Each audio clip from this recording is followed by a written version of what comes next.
हम एक test case के साथ आपके साथ संवाद करना चाहते हैं। तमिलनाडु ने 7 फीट ऊंची दीवार वहां पर खड़ी कर दी, जिससे आंध्र प्रदेश से कोई शख्स तमिलनाडु में इंटर ना कर सके। यह भी एक तस्वीर है कि प्रधानमंत्री की बैठक में केरल के मुख्यमंत्री नहीं आते हैं।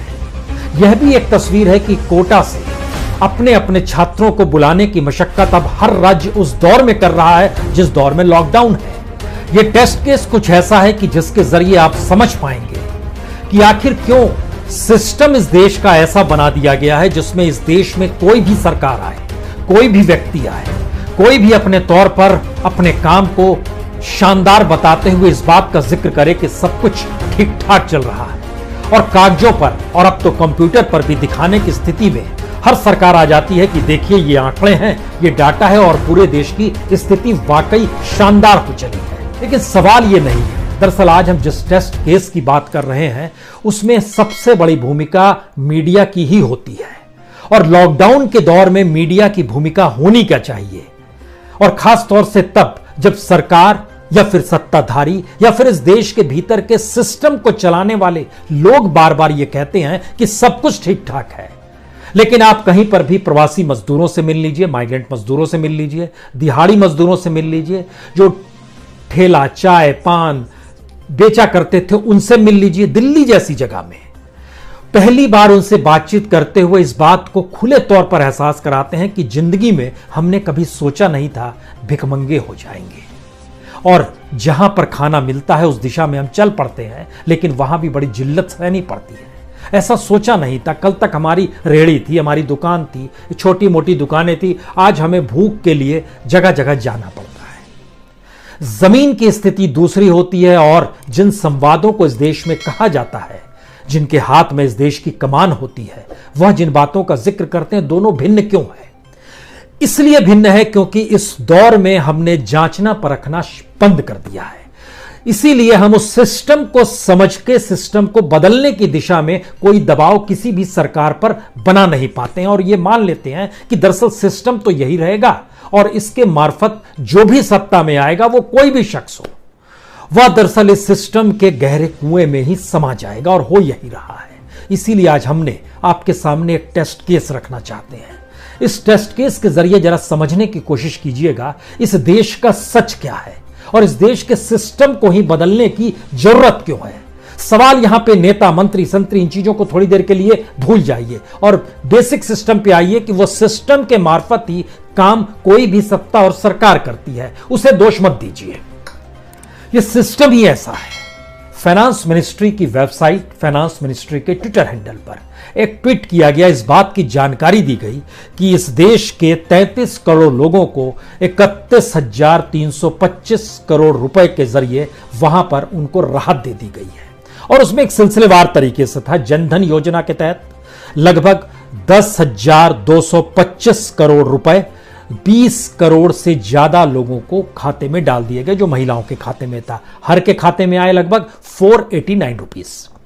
किसानों के 8 करोड़ खातों का जिक्र करते हुए कहा गया कि वहां किसान सम्मान निधि की जो रकम थी वो हर के खाते में डाल दी गई, और वो पूरी रकम है 16,146 करोड़ रुपए, और इसका मतलब है हर खाते में 2,018 करोड़ गए।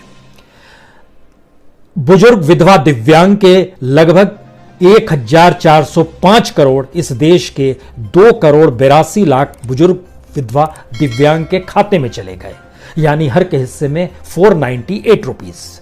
ईपीएफ एम्प्लॉय जो थे इस देश के भीतर में तकरीबन 10,60,000, उनको 162 करोड़ का उनको रियायत राहत दी गई। इसमें लगभग 68,775 एस्टेब्लिशमेंट को रियायत राहत दी गई।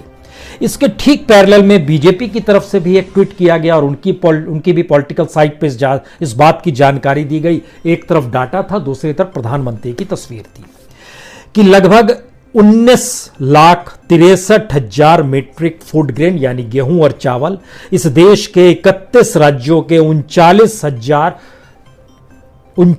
करोड़ 37 लाख लोगों को पहुंचा दिया गया है। उज्ज्वला योजना के तहत 2,66,000 लोगों को फ्री सिलेंडर दे दिया गया है। ईपीएफओ के मार्फत लगभग 6,06,000 लोगों को 1,954 करोड़ रुपए दे दिए गए हैं।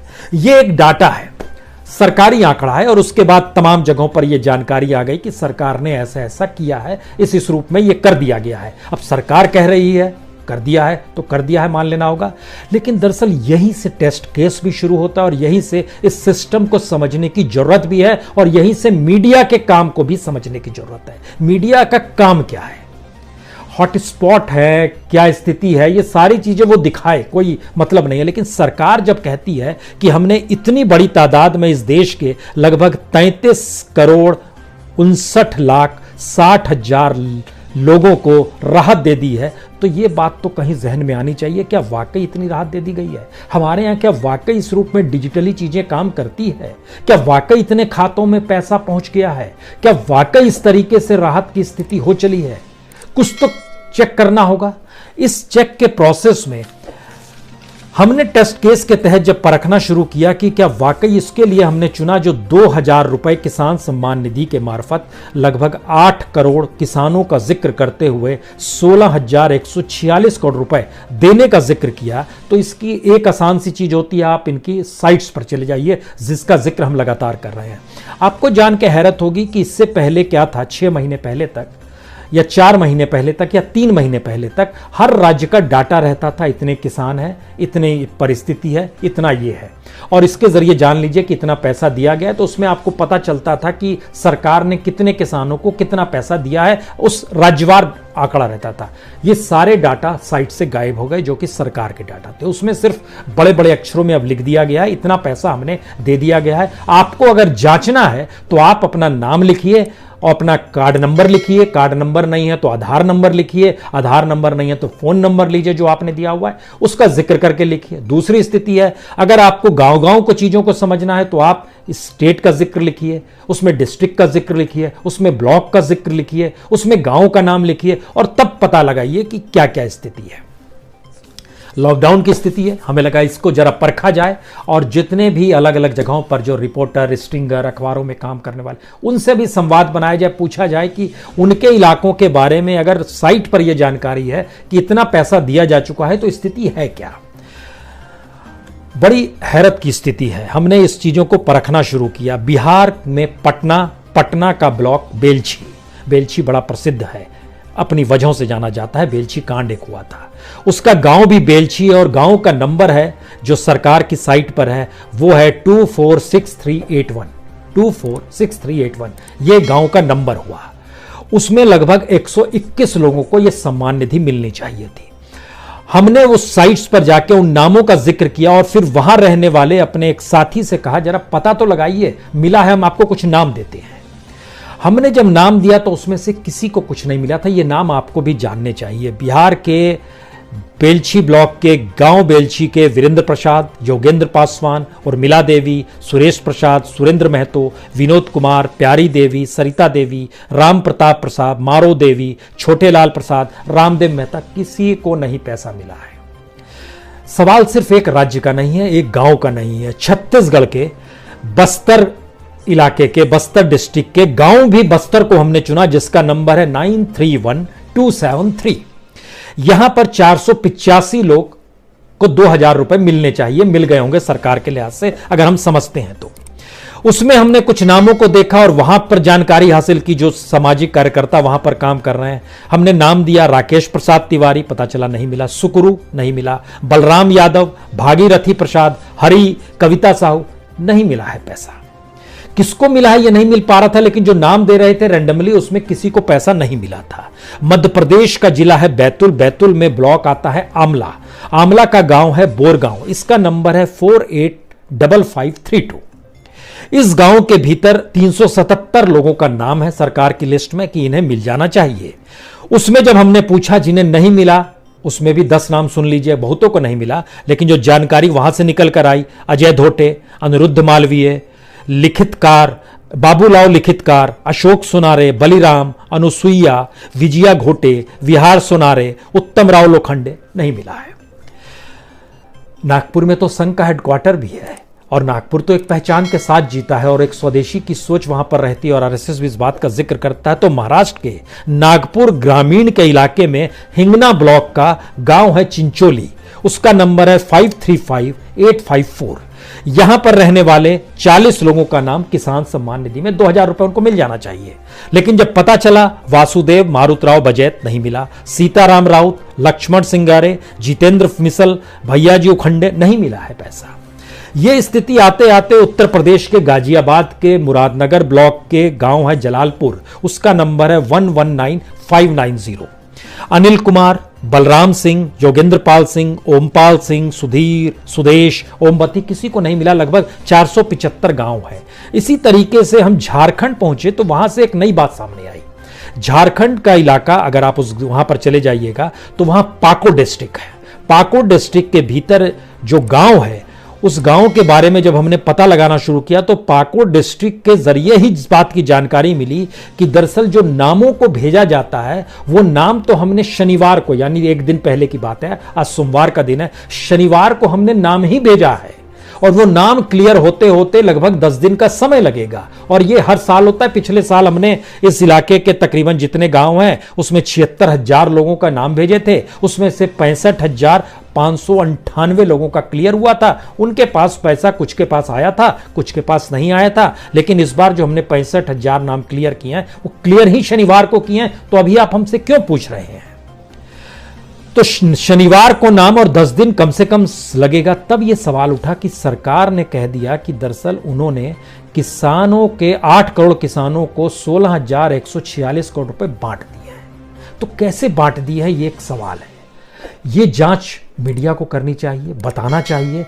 हमारा सिस्टम क्या वीडियो के लेवल से, कलेक्टर के लेवल से या पंचायत के लेवल से होते हुए सेंटर और मंत्री तक पहुंचता है? वो एक लिस्ट बनाते हैं, यहां बैठे बाबुओं की लिस्ट उसको तैयार करती है। और हर साइट्स पे जब आप चले जाइएगा तो बिल्कुल साइट पे टाइम आपको अभी का मिलेगा। आप अभी देखिएगा तो जो वक्त हो रहा है वही डेट वही वक्त रहेगा कि अभी साइट को ठीक की गई है। कल भी देखिएगा तो कल भी उस वक्त तारीख बदल जाएगी साइट, लेकिन डाटा आपको जो मिलेगा वो डाटा चौंकाने वाला होता है। वो इस बात की दिशा में रहता है कि काम कुछ नहीं किया जा रहा है, लेकिन सच इतना भर नहीं है। अब इस प्रक्रिया में जब हम निकल कर आए, दूसरा बड़ा सवाल था कि ईपीएफ का पैसा, सबको पता है कि इस दौर में कितनी मुश्किल स्थिति लोगों के पास हो गई है। सरकार ने अपने तौर पर क्रिएट किया है कि आप पैसे निकाल लीजिए, 75% तक आप पैसा निकाल सकते हैं। अब आप सोचिए कि लगभग 6.5 लाख लोगों ने अप्लाई किया है, 10 लाख लोग और अप्लाई करेंगे हफ्ते भर के भीतर। जो ईपीएफ संभालने वाले डायरेक्टर्स हैं वहां के, वो जानकारी अलग अलग जगहों से दे रहे हैं और उसमें इनके बाद से जानकारी आई कि लगभग 2,700 करोड़ रुपए विड्रॉ इस दौर में किए गए हैं। उसमें रिटायरमेंट फंड भी है। यानी कोई हमारे सिस्टम में कोई प्लानिंग की जगह नहीं है कि जिंदगी कैसे चलेगी। इस दौर में आप रिटायरमेंट के फंड तक को निकाल रहे हैं।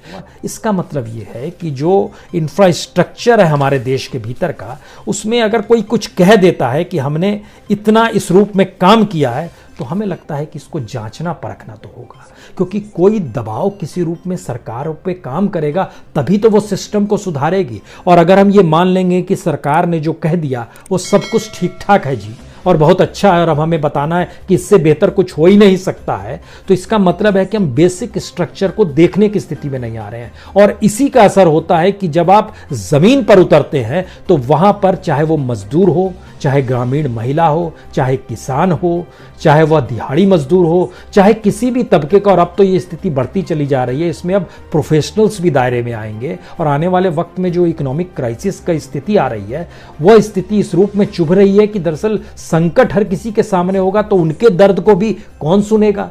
क्योंकि यहां तो बातें होंगी कि सब ठीक ठाक है और प्रचार प्रसार होगा सब ठीक ठाक है। तो ये स्थिति अगर निचले स्तर पर हम लोग ठीक नहीं अभी कर पा रहे हैं, तो कल ऊपरी स्तर की स्थिति में क्या क्या स्थिति हो सकती है, ये शायद एक समझने वाली चीज है। आखिर में हमको लगता है पता नहीं किन बातों का जिक्र होना चाहिए। सीआईआई की एक रिपोर्ट आई, उस रिपोर्ट ने बहुत साफ तौर पे बता दिया कि 39% फैक्ट्रीज जो है कच्चा माल नहीं आ रहा है, कामकाज शुरू नहीं कर पा रहे हैं, ना मजदूर मिल पा रहे हैं। 23% ने कहा, 42% ने कहा सिस्टम ऐसा है जहां पर कर्मचारियों को ही पास नहीं दे पा रहे हैं, कंपनियों को परमिट नहीं मिल पा रहा है। ये सारे संकटों के बीच में लॉकडाउन कल खुलेगा तो क्या स्थिति होगी? और आखिरी बात, लेबनान में कल के दिन लॉकडाउन को तोड़ते हुए बड़ी तादाद में लोग सड़कों पर आ गए। उनका यह कहना था कि इस देश की इकोनॉमी को इतना गिरा दिया गया है। किन्होंने गिराया है? देश के सत्तारूढ़ संभ्रांतों ने इकोनॉमी धराशायी कर दी है। और वहां की मुद्रा डॉलर के मुकाबले नीचे होती चली जा रही है, स्थिति बिगड़ गई है, लोग बाहर निकल, फिर उन्हें वापस भेजा गया, लेकिन स्थिति नाजुक है। यही वो सिस्टम है जिसको ठीक करने की जरूरत है। कौन करेगा, कैसे करेगा, या सिर्फ कह दिया जाएगा हमने इतना का कर दिया, 33 करोड़ लोगों को राहत दे दी, तो क्या मान लिया जाए? नहीं माना जाएगा। बहुत बहुत शुक्रिया, बहुत बहुत शुक्रिया।